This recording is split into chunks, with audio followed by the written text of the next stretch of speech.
Welcome back to the Not Perfect People Project. It's your host, Jolly Boy Josh. Good to see you guys today. Happy Men's Mental Awareness Month. I know, I'm cutting it close. It's at the end. I got really sick for a week. I had the flu. It was bad. It definitely gave me the blues. But that's definitely something I do want to talk about today. I've had my share of problems keeping the blues away in life. So I just kind of want to, elaborate on some things that help me get back to me being me. So if you wouldn't mind, take a look at this.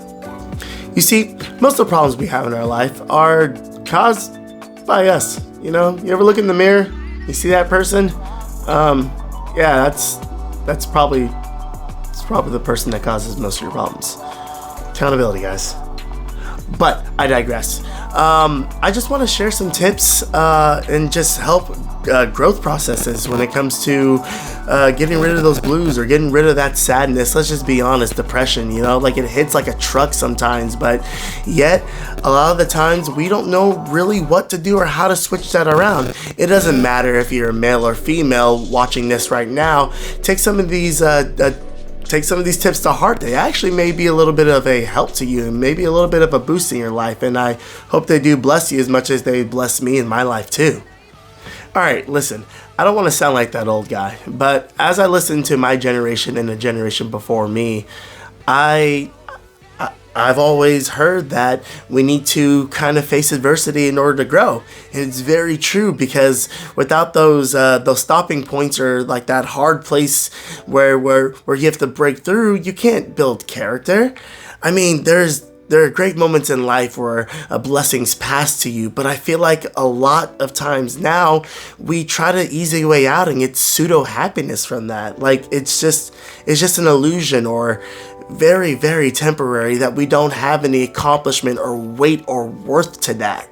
Like I feel as if when we get to a point where life hits us, we just lay down and we take it.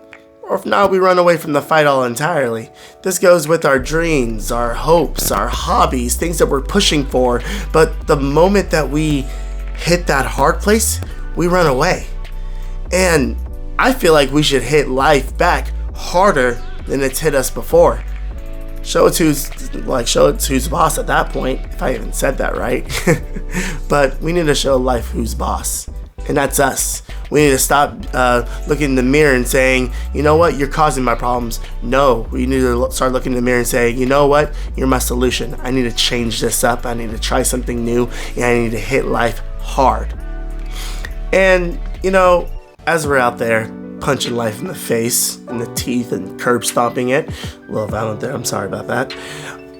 I personally have never had to do it alone. I've had a group of friends by my side, and they've helped me with most of my steps in my life. Of course, I gotta do things on my own sometimes, but I've had to have my friends walk by my side to help me get through life, and it's been a fantastic experience, and it's kept me accountable for the things that I want to do and the things that I want to succeed. And no, I'm not talking about friends who are constantly just gassing you up and telling you, oh my gosh, you're great at this. Oh, you don't need this. Oh, you don't need that. No. I'm talking about friends who will tell you the truth, even though it hurts, even though it's painful, even though it might crush you. But those friends, even while doing that, will help you find a solution, will pick you up and walk you to the next step. Those are the type of friends that I've had my whole life, and it has helped me a bunch in the darkest times of my life. And good friends and people that you love is really the key to making all this work, and no one should have to do life alone. I mean, a lot of the times we go off of feelings. I mean, don't get me wrong, feelings are a good indicator that something is going right or going wrong, but I feel like more and more as I grow up, I'm seeing people make decisions based on their feelings, and most of the time they're not good ones. It's a feeling of impatience, of anxiety, of pain, of hurt, and we begin to do self-destructive things that really don't help our lives or further our growth to make us better, to build something that's bigger than ourselves. I have those type of friends that will turn me around and tell me, hey, what you're feeling is totally valid, but I don't need you getting off track. I need you to pick yourself up, I need you to think logically and push through. You need to channel that into something positive. And 9 out of 10 times, it works pretty well. I mean, when I had depression, I was thinking not very good thoughts about myself and about my life. And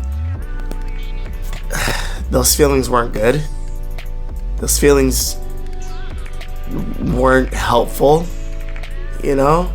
And I had my friends come in and tell me the hard truth of what was going on in my life, and I had to listen to it. I had to grit my teeth. I needed to find the culprit who was in charge of my life or my decisions. I pointed right back in that mirror and said, no, I can be better than this. I was going to let my feelings dictate what I was going to do next, and what I was going to do next definitely wasn't good for my life, wasn't good for my family, wasn't good for my friends. It was a downhill slope at that point, but I had people pull me up. And honestly, that's what we need nowadays. We need people who really love us enough to tell us the truth, because the truth is something that will set us free, regardless of what we're feeling too.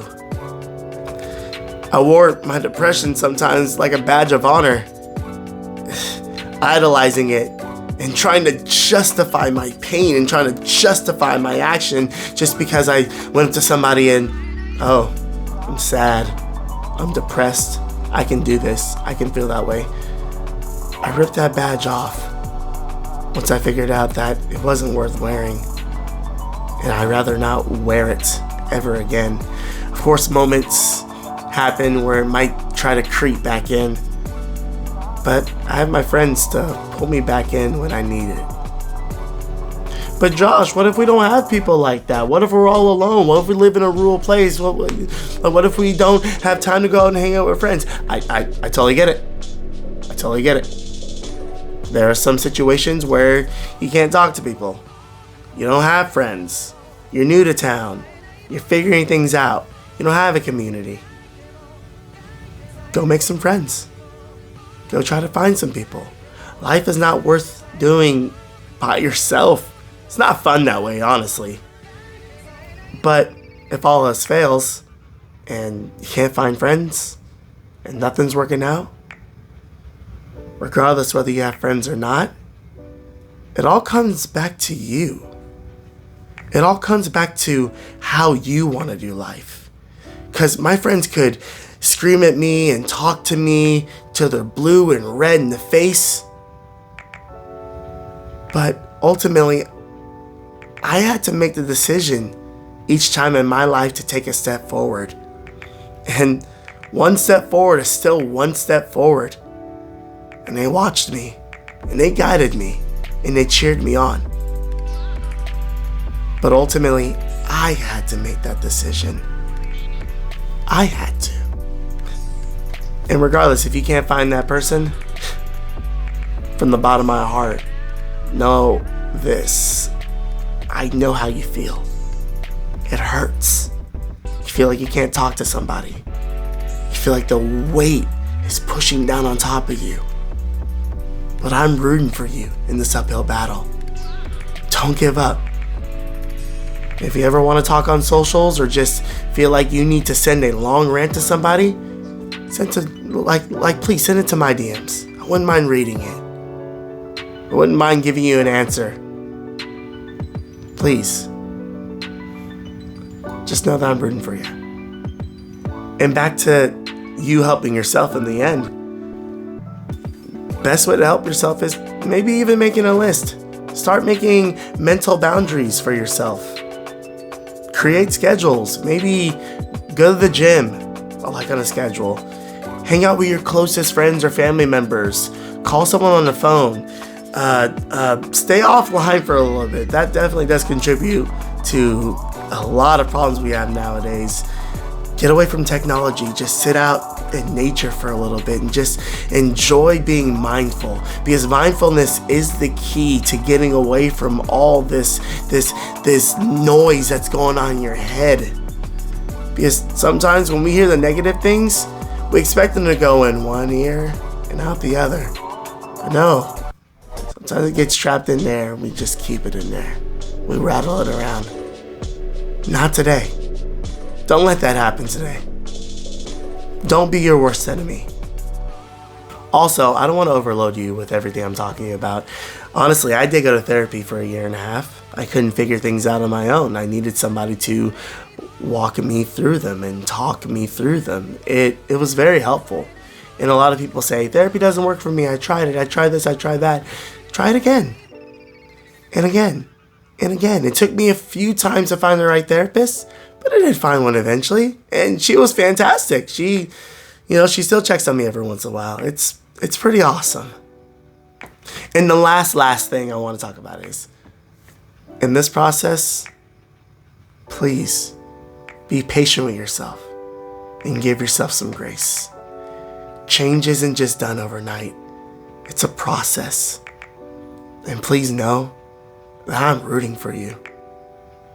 And I hope to God you're rooting for yourself.